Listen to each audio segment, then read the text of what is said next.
Halo semuanya, perkenalkan nama saya Lais Ana Putri dari SMP Harapan Abadi. Di sini saya akan mendongeng kisah Timun Mas dalam rangka mengerjakan tugas mendongeng Talenta GLN Garalis Jawa Barat di tahun 2023.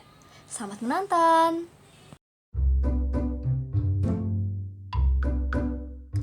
Pada suatu hari, di sebuah desa di daerah Jawa Tengah, ada seorang janda parubaya yang tinggal sendirian. Wanita tua ini bernama Mbok Srini. Suaminya sudah meninggal sejak lama dan ia tidak memiliki anak. Karena Mbok Srini merasa kesepian, ia menginginkan seorang anak walaupun itu sangat mustahil baginya. Lalu, pada suatu malam, Mbok Srini memimpikan seorang raksasa yang menyuruhnya pergi mengambil sebuah bungkusan di bawah pohon besar di hutan. Saat ia terbangun di pagi hari, tentu saja Mbok Srini merasa kebingungan dengan arti mimpi itu. Jadi, ia segera berjalan ke hutan dan mengikuti perasaannya. Saat tiba di hutan, ia mencari sebuah bungkusan yang berada di bawah pohon besar, seperti yang terdapat di mimpinya semalam.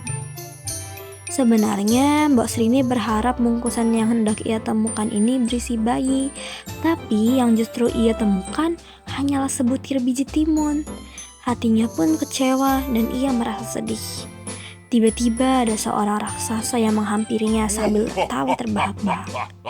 "Apa maksudmu memberikanku sebutir biji ini?" tanya Mbok Srini seraya berteriak, tetapi tetap menahan emosinya. Saat Mbok Srini memperhatikan raksasa itu, ternyata raksasa itulah yang semalam menghampirinya. Mbok Srini pun merasa ketakutan. Ia merasa raksasa itu akan memakannya. Mbok Srini pun memohon agar raksasa itu merasa iba dan membiarkannya tetap hidup. "Tenang, jangan takut.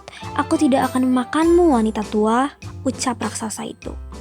Ternyata raksasa ini meminta Mbok Srini menanam biji timun yang ia berikan. Katanya, ia akan dihadiahkan seorang anak perempuan jika ia menanamnya. Namun, saat anak itu sudah dewasa, Mbok Srini harus memberikan anak itu kembali pada raksasa karena ia akan makan. Ia menyetujui perjanjian itu. Saat kembali ke rumah, Mbok Srini menanam biji timun itu ke ladang rumahnya. Mbok Srini merawat biji timun itu dengan sangat baik tiap harinya. 2 bulan kemudian, tanaman itu pun mulai berbuah, dan tanaman timun itu hanya berbuah 1. Semakin hari, buah timun spesial ini menjadi semakin besar, lebih besar dari buah timun pada umumnya. Warnanya pun menunjukkan warna kuning keemasan, sangat terlihat cantik. Saat buah timun itu sudah sangat besar, Mbok Srini memetiknya dan saat terbelah ada seorang bayi perempuan yang sangat cantik. Mbok Srini sangat bahagia mendengar suara tangisan bayi itu. Ia pun memberikan nama Timun Mas. Mbok Srini merasa sangat senang sehingga ia lupa bahwa ia pernah membuat janji pada raksasa ia akan memberikan bayi ini padanya suatu hari nanti. Mbok Srini membesarkan Timun Mas dengan kasih sayang dan kesabaran. Namun, pada suatu malam, Mbok Srini kembali bermimpi didatangi raksasa yang memberikan pesan bahwa dalam waktu seminggu ia akan menjemput Timun Mas. Sejak saat itu, Mbok Srini sering termenung sedih sendirian. Ia terus memikirkan bahwa ia akan berpisah dengan anaknya yang sangat ia sayangi. Terkadang air matanya jatuh ke pipinya tanpa ia sadari. Ternyata Timun Mas sering memperhatikan ibunya yang sedih ini. Lalu ia pun bertanya pada Mbok Srini, "Ibu, kenapa akhir-akhir ini ibu sering sekali menangis?" Awalnya Mbok Srini tidak ingin bercerita pada anaknya, tapi karena Timun Mas mendesaknya dan terus bertanya, Mbok Srini pun menceritakan kisah asli kelahiran Timun Mas. Mbok Srini juga menceritakan bagian bahwa ia harus mengembalikan Timun Mas ke seorang raksasa dan beberapa malam sebelumnya raksasa itu menghampirinya kembali ke dalam mimpi.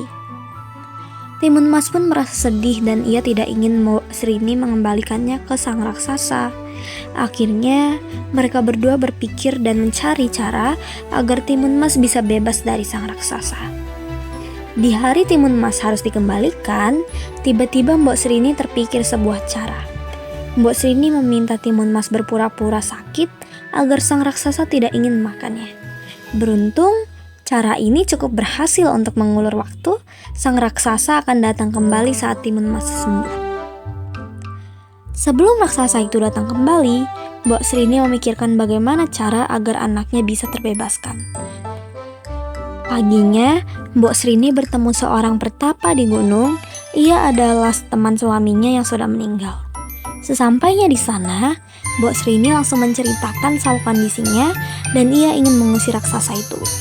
Sang pertapa itu memberikan Mbok Srini 4 bungkusan kecil. Katanya, bungkusan-bungkusan ini berisi biji timun, jarum, garam, dan terasi. Dia menyuruhnya memberikan 4 bungkusan ini pada anaknya, dan jika sang raksasa mengejarnya, sebarkan isi bungkusan-bungkusan ini. Setelah itu, Mbok Srini pun pulang dengan perasaan sedikit lega. Setidaknya ia sekarang sudah memiliki rencana. Beberapa hari kemudian, raksasa ini datang kembali untuk menjemput Timun Mas. Mbok Srini dan Timun Mas pun berdiri berdampingan tanpa rasa takut. Timun Mas tiba-tiba berlari sekencang-kencangnya dan raksasa itu mengejarnya. Setelah berlari cukup jauh, Timun Mas menaburkan biji yang diberikan ibunya. Sungguh ajaib, hutan di sekelilingnya tiba-tiba berubah menjadi ladang timun. Dalam sekejap, batang timun tersebut menjalar dan melilit seluruh tubuh raksasa itu. Namun, raksasa itu masih mampu melepaskan diri dan kembali mengejar Timun Mas. Timun Mas pun segera melemparkan bungkusan-bungkusan yang berisi jarum. Dalam sekejap, jarum-jarum berubah menjadi banyak pohon bambu yang tinggi dan juga runcing. Namun, raksasa itu mampu melepaskan dirinya dan kembali mengejar Timun Mas. Melihat usahanya yang belum berhasil, Timun Mas pun membuka bungkusan ketiga yang berisi garam lalu menebarkannya. Seketika itu pula hutan yang telah dilewatinya tiba-tiba berubah menjadi lautan luas dan dalam. Namun raksasa itu tetap berhasil melaluinya dengan mudah. Timun Mas pun cemas karena senjatanya hanya tersisa 1. Jika senjata tersebut tidak berhasil melumpuhkan raksasa itu, maka raksasa itu akan berhasil menangkap dan memakannya.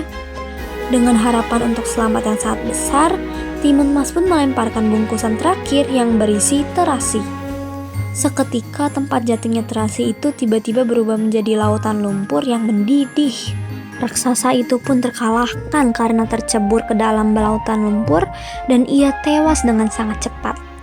Melihat itu, Timun Mas langsung berlari menuju ke rumahnya untuk bertemu dengan ibunya. Melihat anaknya selamat, Mbok Srini pun langsung berucap syukur kepada Tuhan, dan sejak itu Mbok Srini dan Timun Mas hidup bahagia. Nah, itu dia tadi kisah dongeng dari Jawa Tengah yang berjudul Timun Mas. Pastinya ceritanya sangat unik, menarik, dan juga menyenangkan, bukan? Saya harap dengan adanya tugas mendongeng dari GLN Girls Jawa Barat ini dapat melestarikan dongeng-dongeng yang ada di Indonesia. Sekian dari saya, terima kasih dan salam literasi.